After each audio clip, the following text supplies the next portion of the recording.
ఆత్మగౌరవ పోరాటం చేస్తున్నా అంటున్నారు మనస్సారి, మీరేం చెప్తారు? ప్రేమతో గెలవాల్సింది రచ్చబెట్టుకుంటే ఎవరు గెలవలేరండి. Only things can be won by love. నాన్నగారేంటో ఆయన మనస్తత్వం ఏంటో ప్రతి ఒక్కరికి తెలుసు. అంటే నాన్న చిన్నప్పటి నుంచి నన్ను చాలా ఇష్టంగా ప్రేమగా చూస్తారు, కేవలం మీ వల్ల మాత్రమే ఇదంతా కూడా జరుగుతుందని ఆరోపిస్తున్నారు. మీరు శత్రువుగా చూస్తున్నారు, తమ్ముడుగా ఆయన గురించి నెగిటివ్ గా మీరు పోర్ట్రే చేశారు, అందుకని ఇష్యూకి కారణమైంది అని అంటున్నారు. నాన్న మీద ఎప్పుడూ నాకు గౌరవం ఉంటుంది అని చెప్తున్నారు మనసు, మీరేం చెప్తారు? దాని గురించి చెప్పేది ఏం లేదండి. వాళ్ళు పొట్టజించుకుంటే పేగులు కాలిపోయిన పడతాయి. ఫ్యామిలీ గురించి ఐ విల్ నెవర్ స్పీక్. చెప్పచ్చు, ఇమ్మెచ్యూర్గా కొంతమంది మాట్లాడచ్చు, చిన్నవాడు కదా అని నేను తను మాట్లాడచ్చు, అవగాహన లేకుండా మాట్లాడచ్చు. But I just keep quiet. మీరు ఎన్ని క్వశ్చన్స్ అడిగిన ఫ్యామిలీ గురించి, నేను నా ఫ్యామిలీ విషయాలు నేను బయట చెప్పను. మీ ఫ్యామిలీ గురించి మీరు అడిగితే మీరు చెప్పరు కదా. Same thing I will not talk about my family. మీరు ఫ్యామిలీ సమస్య అంటున్నారు, అదే ఫ్యామిలీతో నాకు రక్షణ కావాలంటే నాన్నగారు అంటున్నారు.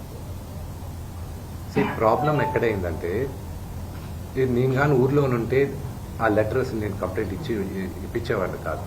I would have spoken to it. దీని అన్నిట్లోకి నేను విపరీతంగా నలిగిపోయేది. మా అమ్మ, ఆవిడ మంచాన్ని పడింది.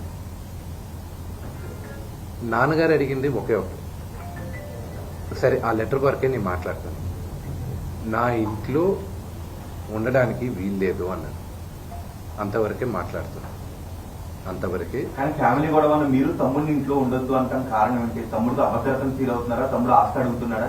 తమ్ముడు పెళ్లి చేసుకున్న వివాహం మీకు నచ్చలేదా? అగైన్ మీరు అడిగింది ఏదైనా సరే నా ఫ్యామిలీ విషయస్ ని మాట్లాడు. నేను లెటర్ పెట్టిన దాని గురించే మాట్లాడతాను. ఇవన్నీ మీరు ఏమన్నా ఊహించుకోవచ్చు. కానీ సుమాన పెళ్లి చేసుకున్నాడు, బిడ్డను కన్నాడు, అది శుభకార్యం, అది మంచిది. I hope he lives 100 years with good health and wealth.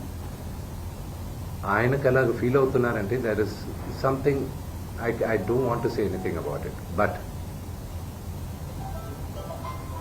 నాన్నగారికి, ఆయన ఇంటికి, ఏ తండ్రికైనా ఆయన సంపాదనకి ఆయనకే హక్కు ఉంటుంది.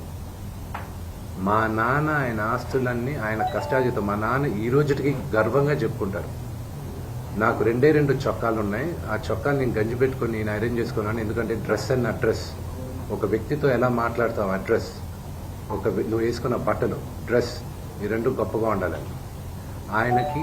ఆయన తినడానికి, బ్రేక్ఫాస్ట్ తినడానికి డబ్బులు లేని రోజులు ఉన్నాయనికి ఆయనే గర్వంగా చెప్పుకుంటారు. మీ అందరి ముందు కూడా చెప్పున్నారు. ఆయన అక్కడి నుంచి ఆయన స్వయం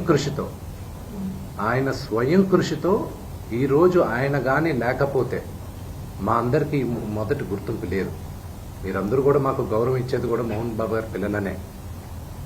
ఇప్పుడు ఆయన లేకపోతే మేము లేవు. ఇప్పుడు ఇట్ ఈస్ అన్ఫార్చునేట్. ఇప్పుడు ఆయన ఈరోజు నువ్వు నా దగ్గర ఉండడానికి వీల్లేదు అన్నాడంటే ఆయన ఇంట్లో, నేను ఉంటాను, నాకు హక్కేం ఉంది. నేను కానీ, మా సోదరి కానీ, నా సోదరుడు కానీ, మేమందరం బయట ఉండేవాళ్ళం. నేను బయట ఉంటున్నాను, సపరేట్ ఉంటున్నాను. ఈరోజు నేను జాయింట్ ఫ్యామిలీ నమ్ముతాను.